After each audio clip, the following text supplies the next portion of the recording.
Didždvario žinios.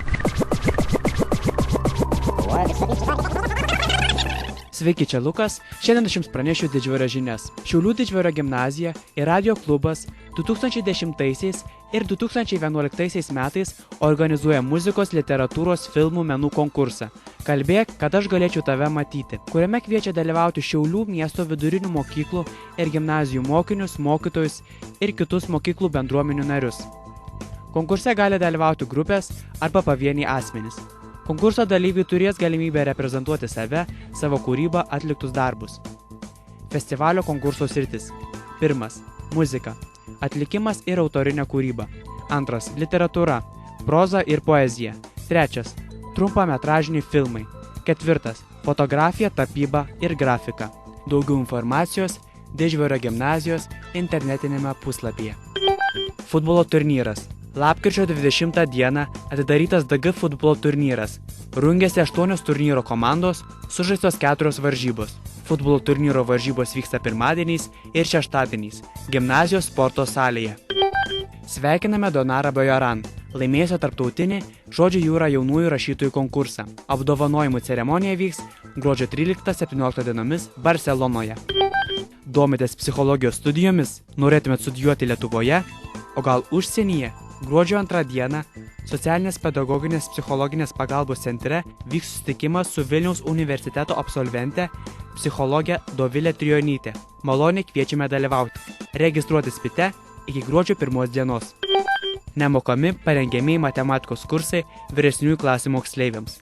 Kursai vyksta Šiaulių universiteto matematikos ir informatikos fakulteto Povilo Višinskio gatvė 19, 107 auditorijoje. Papildomų informacija telefonu 841 595 722 arba paštu mat.kat@fm.su.lt.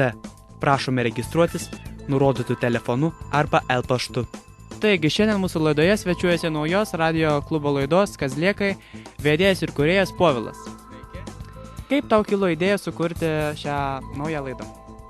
Na, iš tikrųjų idėja kilo ne man vienam, tačiau ir mano draugui, kolegai Arnoldui. Ir mes radiją jau seniai buvome sukūrę prieš 3 metų jau. Ir mes tada tą radiją kūrėme todėl, kad mums atrodė, kad mes galėtumėm būti geri radijo laidų vedėjai. Ir šiaip tada buvo toks amžius, kai viską bandėm. O dabar išgirdę tokią galimybę, kad mes radio klube taip pat galime vesti savo laidas ir dar legaliai, kodėl neišnaudojus šios galimybės. Tai, kaip čia pasakius, išpildėm savo svajonę. Kaip sužinojote apie radio klubą, kad yra tokia galimybė daryti savo laidą?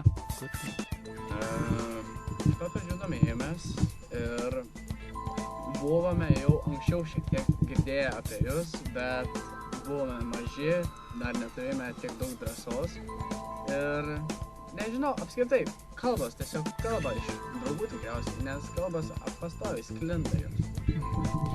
Taigi, kokie pirmieji įspūdžiai radio klube, kaip kuriate laidą, ar gerai sekasi?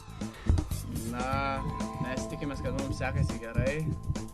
Kartais sekasi blogai, ypač kai lyja lietus, todėl ir darome vis dar tuos nelemtus įrašus, kurie jau mums pradeda įsteigti gerklėje, tačiau greitai tikimės eiti į tiesioginį eterį, nerti į tikrą adrenalino bangą ir toliau vesti, mes manome, kad mums tiesų sekasi. Ar nebijote tiesioginį eterį?